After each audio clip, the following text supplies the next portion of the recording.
Are we live? We're live. Okay, good. Hello. Time now is 9 minutes past 2 on the 27th of May. Hello. We are 38 days from polling day of the 2024 general election called by Prime Minister Rishi Sunak for reasons beyond a reasonable person's comprehension. 38 days to go, and how are things going? Rishi Sunak called the election last Wednesday in the mid-afternoon, 5 p.m. thereabouts, after a fair few days of rumours. But I think it's fair to say it caught a lot of us off guard. Many of us were expecting a general election in October, November. That was not to be. So, how are you doing? My name is Ben Walker. I'm the co-founder of Britain Elects. I'm a senior data journalist at the New Statesman, and throughout the campaign I'm going to come on here and just talk about the polls, talk about the forecast, talk about what's happening, what to watch out for, is anything changing, and other such things. And if you have any questions, be sure to just put them in the chat. I will try and answer some of them, but we're going to try and keep these short. I have a habit of doing broadcasts that last as long as 2 hours, so we're not going to be doing that today. As you know, campaigns occupy almost 99% of your life, and as I learnt yesterday on a quiet Sunday, my life was certainly not quiet, so there we are. Right, so let's look at the polling. First of all, 38 days to go. We were 42 when the Prime Minister called the election. Have things changed? No. You have one pollster having the Labour lead up 2 points. You have another pollster having the Labour lead down 2 points. You have another pollster with the Labour lead unchanged.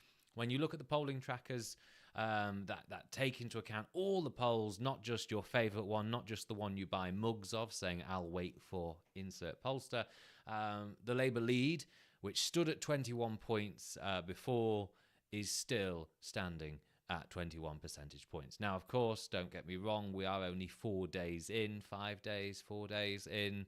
The data we have, it needs to be longer than that. Don't obsess over day-to-day changes in support. Obsess more so over week-long shifts in support. That's what you will discover. But then you also need to bear in mind that British polling, whilst, head and shoulders, in my view, above what the Americans put out, still has form for a little bit of noise. So you have one pollster on 1 week showing, Labour on 45%, and then the next week they'll be on 39%, the same pollster. And the week after that it goes up to 44%, the week after that it goes down to 40%, and then up again to 44%.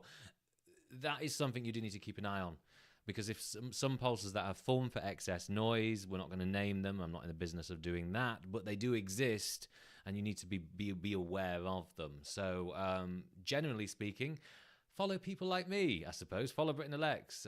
My personal Twitter is BNHWalker, and the general polling summary is, to quote Theresa May, nothing has changed. Nothing has actually changed. So there we go. Let's have a look at them anyway. Let's move away from my face to some charts. Now, whilst the Labour lead hasn't changed over the course of the past week, over the course of the past few weeks even, their numbers have. And what we've noticed is, what you're seeing here, first of all, is political opinion polling since the 2019 general election. But what we've noticed since, the end of the local elections, I suppose, you've seen support for reform. You'll notice that in March it was 11.6%. Now it's 11.1%. Sure, could just be noise, but you do notice that it correlates slightly. The most recent shifts in support from the start of May to the end. Note the Tory share is up by a point or so, but note Labour's share is also up by a point or so. What we've seen since the start of May is a slight squeeze, slight little push down in support for smaller parties to the benefit of the two main parties. Don't know how much you can read into that. I think that's the inevitabilities of maybe post-local election coverage, focusing Labour v Tory and not much for anyone else. Although I do remember one opinion poll in the immediate aftermath of the local elections recording an uptick in support for the Liberal Democrats. That doesn't appear to show up on our poll tracker here. Anyway, nevertheless, what you can see, you just zoom in on that chart. I wonder if I can zoom in well without breaking the thing. There we go. You can just see that since the 8th of May, the Tory share has gone up from 22% to to 23%. Labour's share has gone up from 44% to 45%. So, yeah, any change in the Labour lead? No. Any change in Labour's support? Yes, by a point. Are you going to read much into that? Some of us will, but I recommend you don't. What the best metric is always this one, and that's the one that I've linked in the tweet to this broadcast, and it is Labour ready to govern. Party popularity only tells you a half, or actually a quarter of the story. It is the horse race dynamic, I get that, but it's not everything. And yeah, Labour's lead, actually, tell a lie. Since the calling of the election, the Labour lead has gone up from, 21 points to 22 points, or rather, it really has just stayed stock still. A 22-point lead for Labour right now, and that accounts for all the pollsters. And by the way, it goes without saying, the Britain Elects poll trackers, plural, is a weighted model, not just a simple average. So this does account for certain biases, certain historic errors. But then again, it's not watertight, because one pollster in one election cycle gets the election bang on. That doesn't mean they're going to be the gold standard next time. I do recall certain pollsters, again, I won't name them, getting 2010 bang on and then getting 2015 wider off the mark than any other pollster. But yes, Labour's lead over the Conservatives right now is 22 percentage points. Labour's lead on the economy has been recording a slightly, more noticeable uptick. It was 10 points at the start of the year. Now it's at 13, going on to 14 percentage points. That, by the way, represents the largest lead for the Labour Party on the metric of economic competence since 2001, 2002. Okay? Just bear that in mind. So when we talk about Labour landslides, there are grounds to think it is possible, not just on the party popularity metric, which is pretty obvious, but also on the economic competence metric too. Nevertheless, Keir Starmer's own lead over Rishi Sunak in terms of likability, so this is the share of people who like Starmer against the share of people who like Sunak. Starmer has a 12-point lead over Sunak there. But Starmer's own lead, i.e., is he keeping more, does he have more people liking him than disliking him? It's only at 1 to 2 percentage points. So in one respect, Starmer's own approvals are neck and neck. Up against the people in the fight, though, Rishi Sunak, the Conservatives, they are far out ahead. So when you detect, I suppose, on the doorstep, when you go on the doorstep and you see people not being necessarily enthused about the Labour leader, that is grounded in the data. That does exist in the data. But when you compare the level of public feeling for both the Prime Minister and the Conservative brand, because there was once upon a time when a few people thought Sunak would, perform better than the Tory brand, the level of opposition, negativity is so profound. The middling feelings felt towards Starmer personally don't matter a jot. Okay. Now, just to answer a few questions, if you just want to get some questions in, you can do so either on Twitter or YouTube. Thanks for joining us. Stu asks, hi Ben, thanks for keeping us up to date. Do you think the Tories' National Service will lose them more votes? I don't think it will lose them votes. This is the thing, right? Okay, so in abstract, the idea of national service is something that a lot of Britons are quite supportive of. In isolation, in abstract, I emphasize. Once you then ask people that the specifics, you will have to do this, that, and the other, everyone's like, I'm all right, Jack, I don't want to be involved in this. Everyone likes the concept of it. Everyone likes the concept of restrictive immigration controls. When you tell them the damage, when you tell them, conceivable actual realities in which they have to get involved in, support drops. Nevertheless, this is the kind of, this is the red meat, so to speak, for what is left of the Tory base. But I have to say, what is left of the Tory base is very much not particularly as big as, it's not an election-winning coalition. What the Conservatives, I think, are doing right now are trying to stave off annihilation, okay? And what better way to do that than to dig in as much as you can with one section of what you've got. And what do the Conservatives have? They have more of the, what would you call it, the socially conservative, ageing residents who are very much tempted by reform, very much tempted by the radical right, have been brought into apathy over recent years, but they absolutely abhor the Labour Party, and they need rallying, and I suppose this is one way to do it. This is a policy that's not speaking to you. This is a policy that's not speaking to the media in Britain. This is a policy that speaks to the base and is trying to rally the base. Okay, Son of Furs Hat, are there any pollsters that you don't include in your poller polls? I think it would be wrong of me to exclude any pollster that is a member of the British Polling Council, because I need to start rationalising myself there. I did make one. I did give. I did think about excluding people polling when they weren't publishing tables, but in the end, they got them out rather quickly after that, I think.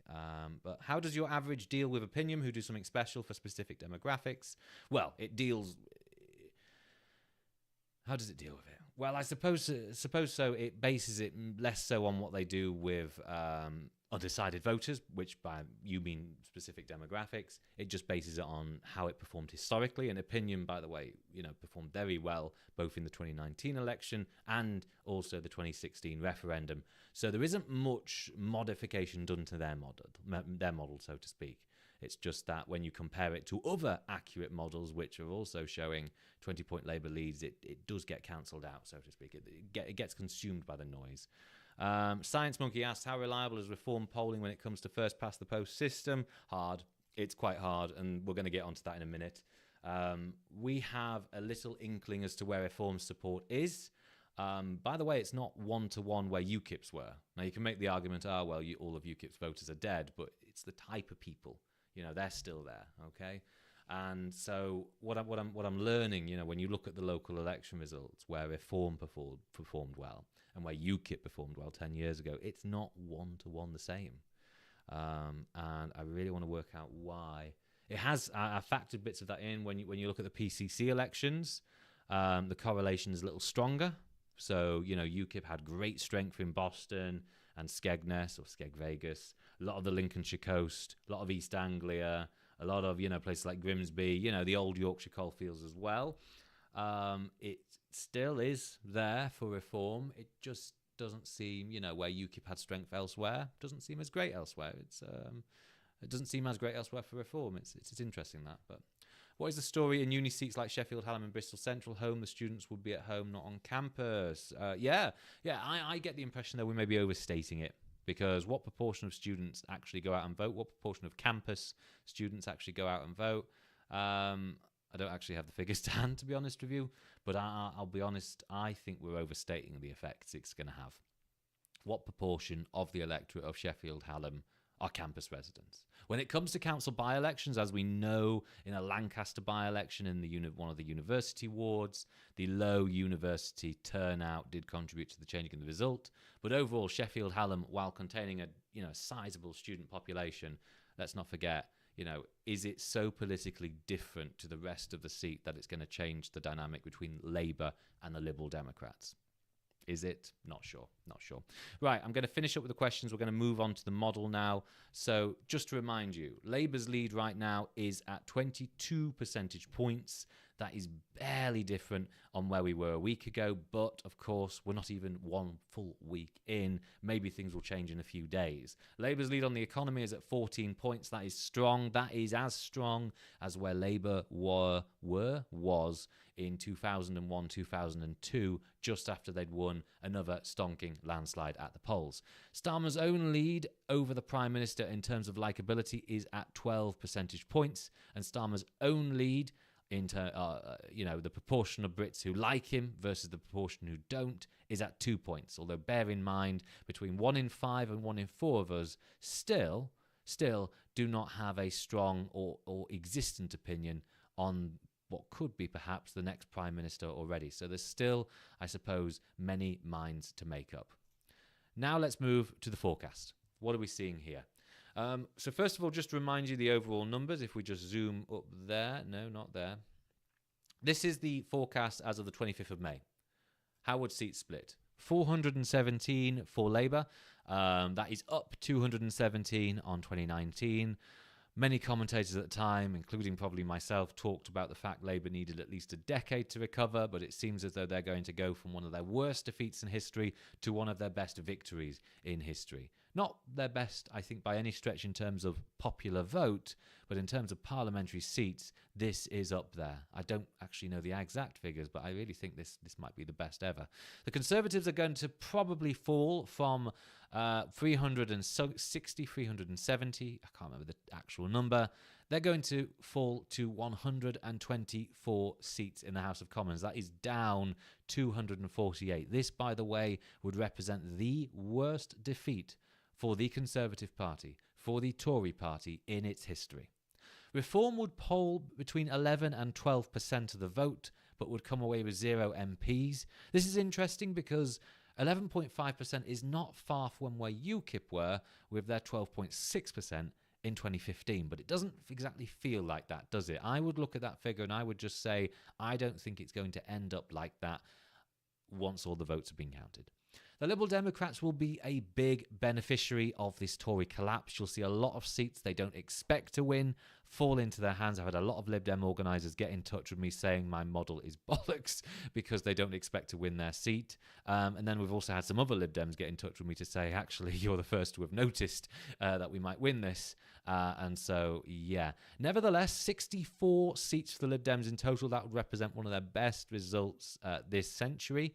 Is that better than 2005? I think it is, actually. Yeah, I think it is. They will be up 56 seats on the 2019 election. I reiterate, some organisers are casting doubt on this in private messaging with me, but some others are not, actually, and that's just as interesting, rather. The Greens are on 1 MP. They're in trouble, it seems, in Brighton Pavilion, or rather, their vote share is not going up in Brighton Pavilion.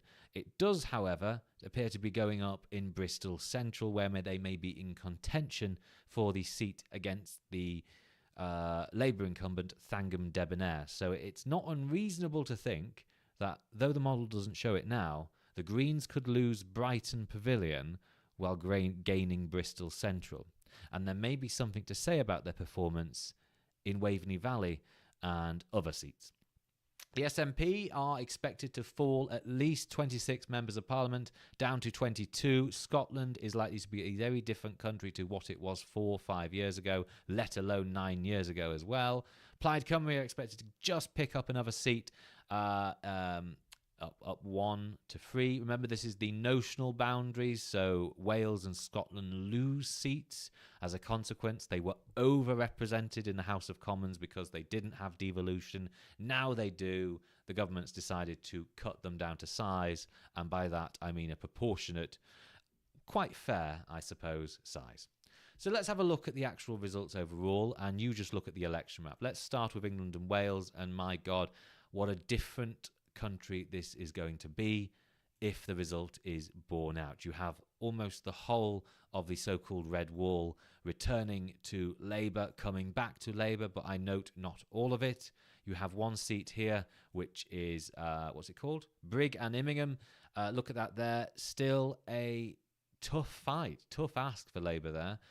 The Conservatives are forecast to fall a significant share, by the way, to fall 36 points to down to 36%. Their vote is virtually going to halve from, landslide-inducing lengths to battleground, but Labour are only expected to go up by 10 points and end up on 30%. They will miss out there. In nearby Grimsby, meanwhile, you'll have Labour coming away with 43% to the Conservatives 38%. Tories are down 18, Labour are up 11 there. And I will note, if I remember rightly, this is a result not quite as safe for Labour as it was in 2015. The so-called Red Wall, the so-called battleground seats that Labour lost in the north of England to the Conservatives in 2019 are coming back to Labour. You can see that. That's pretty clear as day. But they're not coming back to Labour by landslide-inducing lengths. A lot of these seats will remain battlegrounds after the election that is to come. Take, for instance, the seat of Burnley and Hyndburn. Those majorities aren't massive. They can definitely be felled again at the election to come. Something to bear in mind there, especially in Pendle and Clitheroe. These are still and always will be battleground seats, and I suppose for the residents living there, that will be to their benefit. What else can we look at here? Let's take a look at North Wales. You have Wrexham, Labour on 43% to the Conservatives for 32%. Tories down 14%, Labour up 5%. Note that the increase in support for Labour isn't as great in Wales as it is in England. And I just want to muse out loud there that this might get just that little bit worse for Labour. Labour topped the poll in Wales last time in 2019. And, where you have already pre-existing strength, your rise in share in support won't be as great anyway. But it seems as though the issues surrounding Vaughan Gethin, the issues surrounding the Welsh Government, 20 miles an hour, may start to hurt Welsh Labour at the ballot box when it comes to Westminster. But where indeed will these prospective Labour voters be going? We don't yet know. We're not yet seeing it in the polling, but I would just note loudly that Labour's increasing support in some of these seats isn't quite as great as it is in England. Look at that in Clwyd East. Labour's up 6 points. That gives them the seat, absolutely, but that's more down to Tory fall than Labour rise. Ditto in Clwyd North, Tory fall, Labour rise. Tory fall exceeding the share of the Labour rise there. Bangor Aberconwy, Labour up only 4 points. Notable Plaid vote there. Labour on 42% to the Conservatives 28%. Yes, that looks very comfortably like a Labour gain, but again, the Labour rise in support isn't that big. Ynys Môn, or Anglesey, for those of us who are devoutly English, looks set to be a bit of a freeway, or rather a tight fight. It was Conservative in 2019. Looks like the Tories are going to fall to third place here. Labour on 36%. Plaid on 33%. I would call this too close to call. Dwyfor Merioneth, well, that is as is. That is as Welsh as it comes. I think that goes without saying. Easy, safe, Plaid hold. Ceredigion Preseli, I hope I'm pronouncing that correctly, looks to be assuredly Plaid. And the one they're expected to gain from the Conservatives is this one, which is basically Carmarthen. I'm not going to try and pronounce that. Yes, Tory fall, muted, limited Plaid rise as well there, just like Labour's rise in Wales. What else can we look at? Well, you look at the southwest, it's getting a bit more colourful. This used to be incredibly blue at the last election, and you see in Cornwall, you see a lot of seats going different ways. St Ives, which the Lib Dems continually tell me they will never ever win, well, they're on 44% here. To the Conservatives 27%, where who's going to win it instead? You think Labour's going to come from third? Don't think so. Looks like this seat will fall comfortably Liberal Democrat, although again, it's a forecast. You can never say anything with certainty. Camborne and Redroof, this is one of the seats that Labour have been gunning for. Ditto, Truro and Falmouth. Looks like quite comfortable Labour gains here. Look at that. Labour on 48%, forecast in Truro, against the Conservatives 29% there. And South East Cornwall seems to be quite a tight fight. Conservative 31% to Labour 29%. North Cornwall looks to be a Liberal Democrat regain from the Conservatives. The last time they won that seat was in 2010. Plymouth itself looks to be quite open and shut. Or actually, maybe not. Plymouth Moorview, Johnny Mercer's seat. Labour 42% to the Conservatives 35%. And Plymouth, Sutton and Devonport, that would be a Labour hold, Labour 57 to Conservative 24. The Labour Council, let me start that again. The Conservative Council here has been in a lot of hot water recently, and the local elections showed that. Will it reflect in a perhaps more dramatic general election result? In Moorview? We don't know. Lib Dems seem pretty confident about taking back South Devon. Sorry, not taking back, winning. Is it for the first time? I've only got the figures up to 2005 here. But yes, the Liberal Democrats seem to be on course for a win in South Devon. Also here in North Devon, which is Ilfracombe and Barnstaple. I went there for a holiday a while ago. Lib Dem 35 to Tory 31. Look at that Tory fall in support. Tories down 26 percentage points on 31%. That's a silly fall. And that's not even the worst. This, by the way, would be the, I forget his name, the former Attorney General with the excellent voice, the perfect voice for any politician. This fella would be in trouble there in his North Devon seat. Or is that Torridge and Tavistock? I can't remember. Anyway, this seems to be a bit of a surprise Labour gain here in central Devon. Again, this is a model; it's a forecast, not a guarantee. How much truck we can place in this, I don't know. But there was a substantial share of support for Labour before. The 8-point rise is under what they're going to be getting across the nation. So it's not unreasonable to think that on a split vote, Labour could come through the middle here and take central Devon. Exmouth and Exeter East is looking like a very interesting three-way. This is where the local independent Claire Wright got a significant share of support before. She's not standing again, and her vote appears to be splintering all over. She has endorsed the Lib Dems, which does indicate an 18-point rise in support for the Lib Dems here on the 2019 election. A small portion of this was in the Exeter seat. But again, the small portion, the Exeter seat does play a notable part in this new seat, which does mean Labour will be rising too. Who will win it? Who voters will vote tactically is going to be very interesting indeed. There is no, I note according to the model, there is no tactical voting element in this seat yet. I haven't assigned that so far. And then you look across the rest of the southwest, Lib Dems picking up a lot of seats here. Frome and East Somerset, Glastonbury and Somerton, the site of the by-election, the Somerton and Frome by-election. Lib Dems appear to be on course to take that quite relatively convincingly in some bits from the Conservatives. But again, some of these are not easy fights. Some of them are tight. Take, for example, the South Cotswold seat, Lib Dems 34, Conservatives 33. And then, of course, we have the seat that might get a lot of attention on the night, North East Somerset and Hanham, Jacob Rees-Mogg's seat.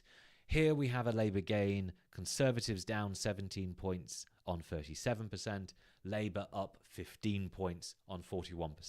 In local elections in these villages, you do tend to see the Lib Dems do well, but in the more urban bits on the outskirts of Bristol, in Keynsham and Cadbury Heath, Labour have great strength there. It seems to be the case that Labour being given a free run by the Lib Dems here, although of course there will be a Lib Dem candidate, and so they are likely to pick up this seat.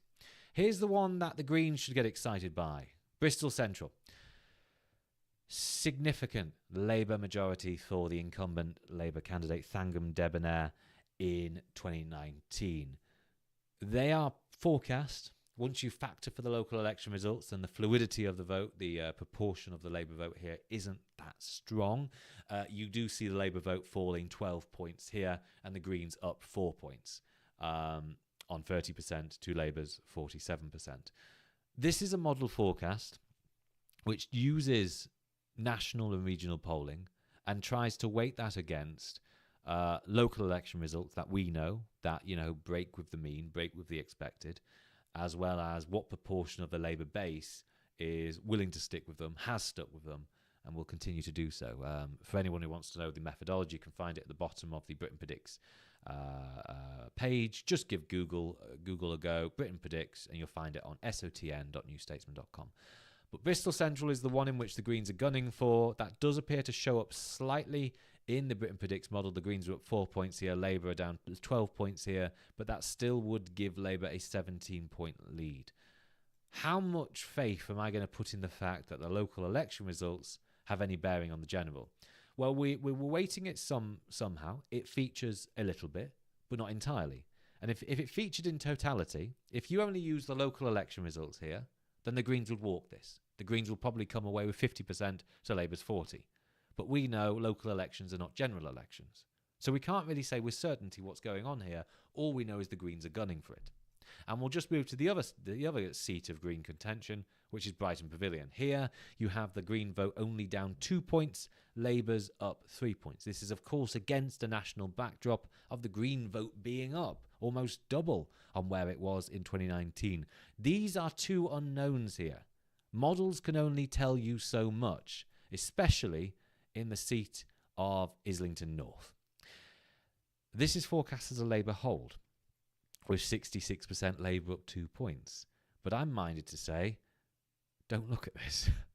Because we know the candidacy of Jeremy Corbyn, the incumbent, as an independent, former Labour MP, former Labour leader, will change things up slightly.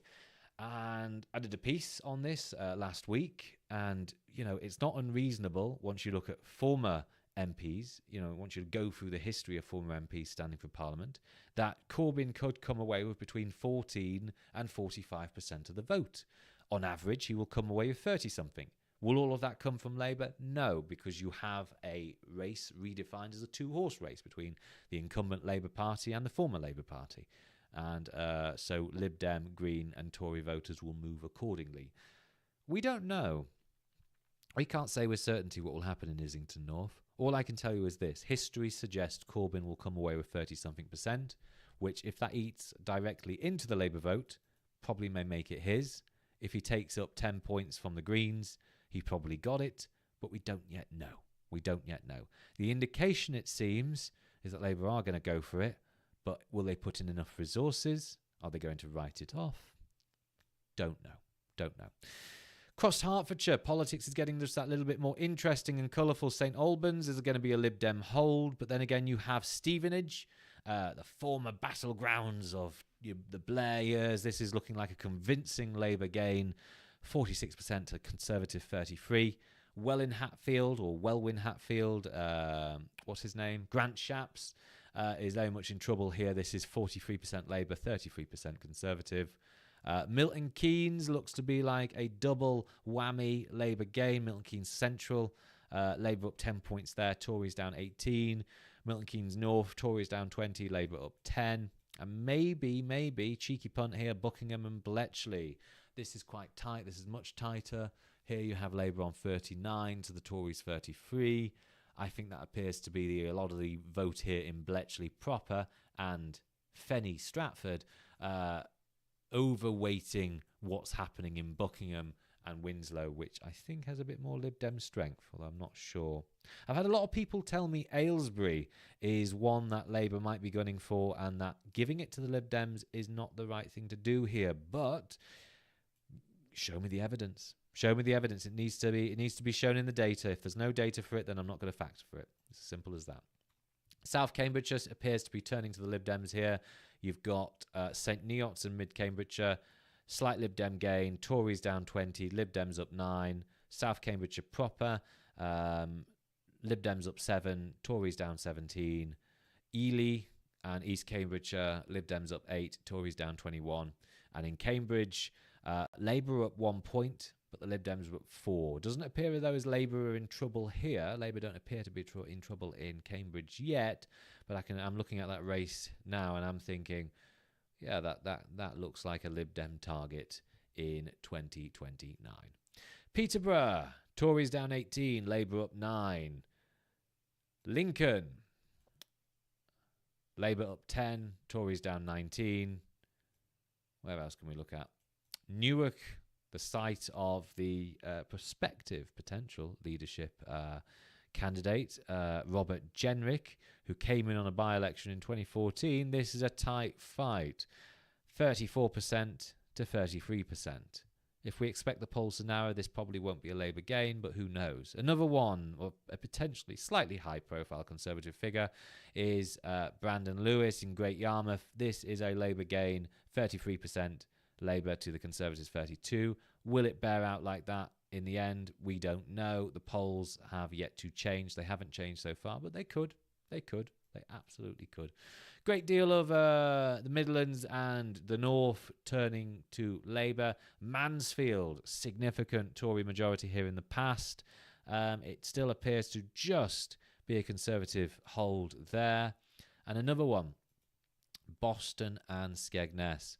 The seat where the Reform leader Richard Tice will be standing. The numbers are right now Conservative 35, Labour 24, Reform 24. That's going to be interesting, isn't it? I wonder, let's see how Richard Tice does there. Where else can we look at? Let's go to Scotland now. This is where it's a bit more, I would say, higgledy-piggledy, because so many of the seats here come right down to the wire. The thing you need to remember about Scotland is tactical voting doesn't necessarily work in the same way as in England. It's not a case of progressive versus socially conservative. It is more so a case of unionist versus pro-independence. And so in seats like Berwickshire, Roxburgh, Dumfriesshire and others, you are likely to see the Labour vote rise not as much as it otherwise would. So Labour's expected to, see a significant rise here, a 12-point rise. But when you do not factor for tactical voting, that Labour rise was expected to be closer to 15 to 20 percentage points. What you're seeing in seats like these are would-be Labour voters staying with or going to the Conservatives to offset the SNP. And in other seats, like Dunfermline, you'll be seeing Scottish Tory voters, instead of leaving politics altogether or staying with the Scottish Tories, actually moving to Labour to beat the SNP. What that does is you see whole swathes of Glasgow, whole swathes of the Central Belt, great proportions of Edinburgh, Midlothian, and is this still Berwickshire? Yeah, move all the way over to Labour. Kirkcaldy, the site of former Prime Minister Gordon Brown, would also return to Labour here. This will be Labour up 18 points. SNP only down 4 points here. Something to bear in mind as well. There will be tactical voting against the SNP, but there will also be tactical voting in favour of them as well. But politically, polling-wise, they have been down and out for quite a while now. John Swinney, whilst a relatively popular figure, doesn't appear to be blowing anyone away yet. What I'm saying here in Scotland is a lot of fights could indeed come down to the wire. Take this one, Paisley and Renfrewshire North, SNP 42 to Labour 42. That is very much just neck and neck, isn't it? But then again, you also have another one, Inverclyde and Renfrewshire West, Labour 46, SNP 40, Central Ayrshire, SNP 43, Conservative 31. It's not unreasonable to think that, if there's enough tactical voting from Labour, the Conservatives might come away with picking up 1 or 2 extra seats. Don't get me wrong, I could be overstating the case here, but it's not unreasonable to think in a seat like Ayr, Carrick and Cumnock, the Tory vote holding up a little bit better than expected, so much so that they might edge the SNP for total number of votes, because that Labour share of support of 21% is a lot smaller than what we're forecasting it. Not unreasonable to think that. Keep an eye on Scotland there. Could benefit the Conservatives. It's not unreasonable to say that some of the safer seats for the Conservatives are not in England, but are in Scotland. So that pretty much summarises what you need to know about the elections. Labour landslide still on course. The polls haven't changed much. Labour's lead is at 20%, 20 points rather, 21, 22 percentage points. Nothing much more to say there. Labour's share, Labour's support hasn't much changed. The narrative hasn't much changed, although most Britons, when asked, do you think Labour have had a good start to the campaign? 50% say yes. I think 20% say no. But when you ask if the Conservatives had a good start to the campaign, I think it's more so 60 or 70% say no, and only about 10 to 20% say yes. So Britons are aware that a general election is coming, although I have to admit some people have gone door knocking and found people who didn't know there was a general election on this weekend. I think people have become very aware a general election is coming. I think the first week, if you want to call it that, even though it's just Monday now, favours Labour in terms of PR, in terms of who's being seen as having a good campaign. Definitely favours Labour there. The polls aren't shifting that much. People's minds haven't shifted, although there is still a great deal of Tory apathy out there. Whether that rallies back to the Tories, as history indicates, that will narrow the Labour lead somewhat. But if it stays as is, if Tory apathy, shrinks because those Tory apathetics have gone from, unsure to not voting at all, then this Labour landslide looks a little bit more certain than first thought. But something also to consider is whether the Reform vote can be squeezed. Now, Reform voters are not UKIP voters. They are voters for whom are very alienated with politics, I think more so than UKIP voters.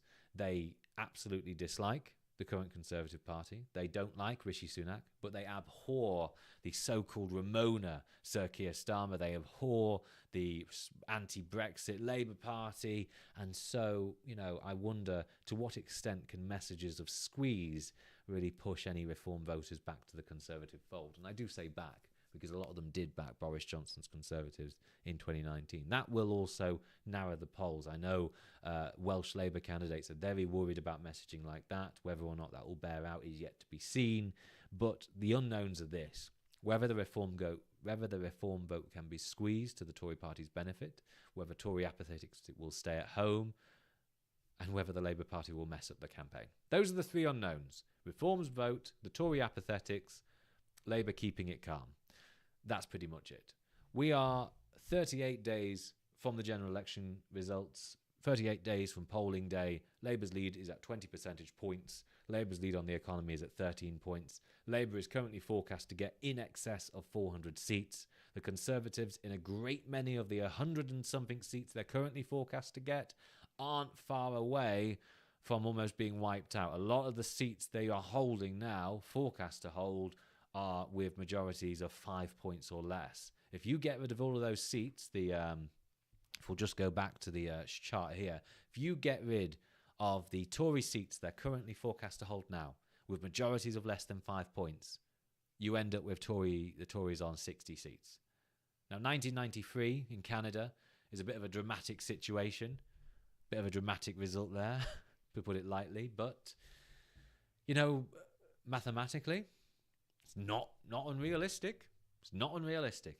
It's improbable if you go by history, if you assume the polls narrow, if you assume Tory apathetics return to the Tories, if you assume reforms vote can be squeezed, and then we can probably end up with a result closer to Labour on 370 to the Tories on 200 and something.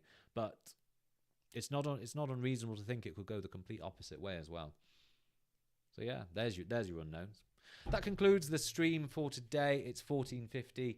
I'm going to go get lunch and go to a meeting that I'm probably going to be late to now. Can't wait. So here it is. We'll come back to this in a few more days, probably when there's actually some data to talk about, probably when the Britain Predicts model gets an update. But in the meantime, you can find us all. Give Google a go. Britain Predicts, you'll find the model there. Twitter.com/BritainElects. YouTube.com/@BritainElects if you want to watch a repeat of this and, add your comment, press the like button, smash that subscribe button and other such things. If you want to find my personal socials and give me abuse, I am twitter.com/BNHWalker. I think my background is not quite as dirty as it used to be. I've had people comment on that before. So there's that. If you want to read what I write, you can absolutely find that. Just sotn.newstatesman.com. I've written about whether Jeremy Corbyn can hold Islington North. I reckon he can. Whether he will, I don't know. Independent candidates tend to, on average, they'll get 30-something percent. He would get 30-something percent rather. So that's going to be an interesting fight. But yeah, there'll be plenty more writings from me and plenty more broadcasts from me. That's it. Thank you very much for watching. I'm off now. I'll see you in the next one.